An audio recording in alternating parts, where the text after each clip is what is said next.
Y me llamó, se lo enseñé y se enfadó mucho, mucho, mucho, mucho. No conmigo, se enfadó porque Casi dijo, conmigo. llevo 20 años en esto y a mí nunca nadie me ha dicho que lo haga mal y todo lo que me dices tiene todo el sentido. Y es una pena, porque esto de la comunicación se aprende relativamente rápido, no es como estudiar alemán, con perdón. Estás 6 meses y solo sabes saludar. Esto es tremendo, sí, sí. Yo sé de un programa, ahora no está en la antena, que es que el gritar iba en el contrato y el interrumpir, como lo oyes, como lo oyes. No lo diremos por piedad, pero eso sí, está.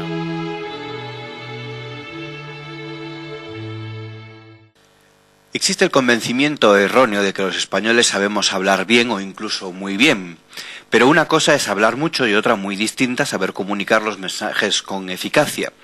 Esta es una de las afirmaciones que podemos leer en el nuevo libro de Manuel Campo Vidal, Los españoles comunicamos tan mal. Hoy aquí en Periodista Digital Televisión tenemos la suerte de poder contar con Manuel Campo Vidal. Manuel, bienvenido a Periodista Digital. Encantado de estar aquí. Y claro, la primera pregunta es evidente. ¿Por qué? ¿Qué nos pasa? No, pues yo creo que simplemente no hemos estudiado esta asignatura.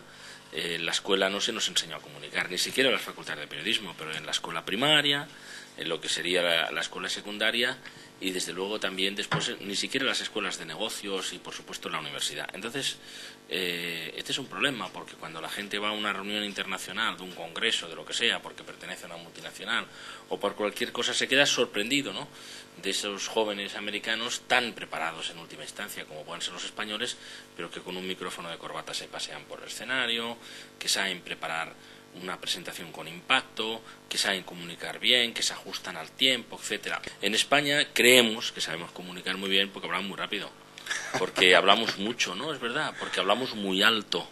También le pasa a los italianos y, por cierto, a los argentinos. Pero es que hablar mucho, pues muchas veces es peor, porque diluyes el mensaje. Claro, ese carácter que se nos supone a los mediterráneos, ¿no?, y a los latinos, ¿no?, de muy dicharacheros, moviendo mucho las manos, pero que al final perdemos en lo esencial, ¿no? Sí, sí, y además con una gran capacidad de improvisación, que es verdad que la tenemos, pero las cosas hay que prepararlas bien, ¿no? Sí, dicen los mejores guionistas que la mejor improvisación es la que está escrita, ¿no?, sobre un papel. Sí. Winston Churchill decía algo así también, ¿no? Dice, he preparado meticulosamente esta improvisación, dijo una vez en un discurso en el Parlamento. Pero es verdad, aquí, ¿quién no recuerda esa frase? O no lo hemos dicho todos eso. Bueno, no lo he preparado, pero ya me saldrá algo. O ya se me ocurrirá. Entonces vas allí, se te ocurre o no. Claro, y claro, te claro. sale o no O te no. sale bien. O no te sale bien. Y entonces, pues, el resultado... Y es verdad que aquí le concedemos muy poca importancia a la comunicación. Y es una pena, porque en el resto, digamos, de comportamiento, yo no diría que los ingenieros españoles sepan menos que los ingenieros franceses, por ejemplo, o los americanos. Yo no diría que los arquitectos sean peores, en muchos casos hasta mejores. Yo no diría que los empresarios tengan menos capacidad de iniciativa o que no haya gente muy imaginativa, pero es una lástima que cuando llegamos a la comunicación, pues no estamos a la altura, ¿no? Claro. Con un agravante, si me permite, que es que encima creemos que comunicamos muy bien. Ya. Y eso es muy malo. Porque por lo menos ver el problema, ¿no? Por lo Claro. menos ver el problema. Habla en el libro de diferentes sectores de la sociedad, los políticos, los empresarios, la gente de a pie también. Yendo a los políticos, por ejemplo, ahora usted ha estado al frente de uno de los debates más esperados en los últimos años, que era un debate electoral. Usted estuvo en el 93. ¿Notó alguna diferencia en cómo se comunicó desde los medios de comunicación ese evento político? Hombre, yo diría que la espera de 15 años entre un debate y otro favoreció que hubiera una expectación realmente extraordinaria.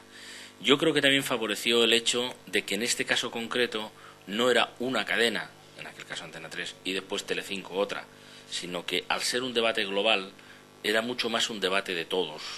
Y eso también favoreció que todos los medios de comunicación se lanzaran, digamos, a tratar el debate. Piensa que, si no recuerdo mal, fueron 450 periodistas acreditados, los que hubo allí. También había gente extranjera, pero vamos, de entre todos los medios, 450 personas. A nosotros nos sorprendió en la Academia de Televisión extraordinariamente que hubiera aquella expectación, y yo lo atribuyo desde luego a lo infrecuente que era un debate, claro, y también a esta otra cuestión de que la gente se sintió como si fuera un debate de todos, ¿no? Lo sintió así. Hubo cadenas que prefirieron no emitirlo, no sé. Están en su derecho. De todos modos, la audiencia lo que cuenta es el total. Usted habla de que eran monólogos superpuestos, y al fin y al cabo. No, yo en este caso... Ese tirón de orejas a los políticos, ¿no? Sí, a veces sí es un monólogo superpuesto. No en este caso. Yo recuerdo que entre el primer y el segundo debate tuvimos una reunión con la que estaba Olga Biza también, Navarrete, y con Pío García Escudero y con Pepe Blanco. Y fue Olga la que les preguntó cuánto de improvisado había en la intervención de tu patrocinado, digamos así, tu jefe de filas. Y los dos coincidieron que por encima del 30%, entre un 30 y un 40%.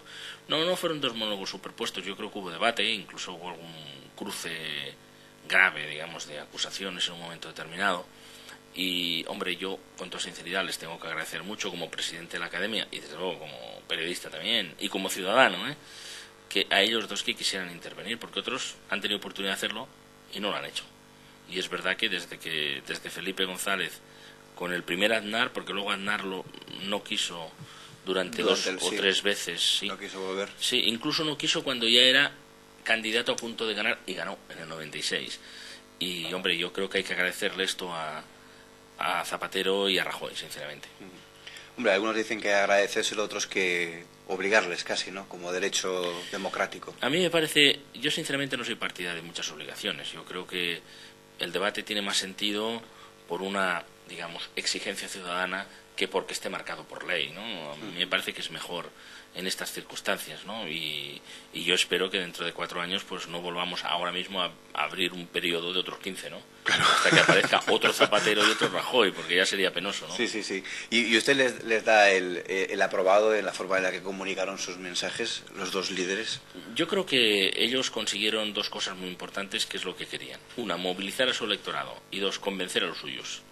Yo no sé si alguno convenció al de enfrente, o convenció al indeciso, o convenció al de otro partido, yo no lo sé. Pero sí que es verdad que es una de las elecciones en las que en número de votos ha habido una participación más alta, ¿no? Bueno, yo creo que ellos cumplieron sus objetivos, nosotros también, y bueno, veremos en el futuro qué pasa. Y echa de menos en el Congreso, lo comenta un poco en el libro, aquellos debates de la transición o los primeros años de la democracia, que a unos controles de sesión del gobierno que quizá tenían más enjundia dialéctica que ahora. Bueno, yo tengo que decir, no lo pienso solo yo, lo piensan todos los periodistas parlamentarios, lo piensa sobre todo los que son veteranos, como en mi caso, ¿no? Lo piensa Manuel Marín, que hasta ahora ha sido el presidente del Congreso. Es que la calidad de los políticos de la transición era espectacular. Es que Felipe González, Adolfo Suárez, pero tú ibas al Grupo Comunista y tenías a Ramón Tamames y tenías a Jordi Soletura, ibas al Grupo Socialista, en la oposición pues estaba Ernest Lluch, Carlos Solchaga, etcétera, y dentro de la derecha española había personajes extraordinarios. Estaba, por ejemplo, Abril Martorell, ¿no? Luego, tiempo después, Herrero de Miñón, etcétera. Es decir, yo creo que ha habido en ese sentido una pérdida de calidad, no lo digo en demérito de muchos de los que están, ni de primeras filas, etcétera, pero también yo creo que tenemos la culpa nosotros, con toda sinceridad. El presidente del gobierno de España no puede cobrar lo mismo que el de la sucursal, aquella que veo que hay ahí enfrente, y que no tiene más responsabilidad, que me parece importante y dignísimo, que la sucursal bancaria de un barrio. Es que nosotros hemos conducido a que alguien que en un momento determinado quiera ser ministro y acepte ese reto, resulta que en muchos casos gane la mitad de lo que estaba ganando, o la tercera parte. Entonces yo creo que también hemos sido un poco partidarios de ese exceso de demagogia, y que nos ha conducido a que haya gente que le gustaría la política, quisiera estar, pero no se lo puede permitir familiarmente, o porque tiene muchos hijos, o porque tiene un problema económico, etcétera, o lo que sea. ¿Cobran poco los políticos? Cobran poco, cobran poquísimo, lo cual no quiere decir que no haya alguien que no le haya resuelto la vida, digamos, la política, ¿no? Ya, pero después de la política. No, yo pongo ejemplos concretos, ¿no? Yo conozco una persona, y lo digo con admiración, ¿no? El secretario de Estado de Telecomunicaciones, que pasó a cobrar la tercera parte de lo que cobraba la empresa cuando le nombraron secretario de Estado. Tuvo que tener una reunión familiar, me lo ha contado, y espero no vulnerar, digamos, su intimidad con esta cuestión, ¿no? Este es un país en el que yo creo que en parte no comunicamos mejor, porque el nivel es bajo, y entonces no hay un reto de a ver si comunico mejor que otras personas. Aquí se queda todo el mundo con la boca abierta cuando aparece por ahí, yo recuerdo John Chambers, que era presidente de Cisco, ¿no? Me tocó presentarlo una vez y el señor iba arriba y abajo, no ya por el escenario, por los pasillos, ¿no? Con una sensación que la gente decía, parece que me hable a mí solo. Yo le veía con una naturalidad y veía asustados a los que estaban sentados al lado del pasillo, porque decía, a ver si me hace una pregunta aquí y quedamos mal, ¿no? Comenta el caso curiosísimo en la OPA de gas natural, Endesa, que fue aquello todo un guirigay en los medios de comunicación.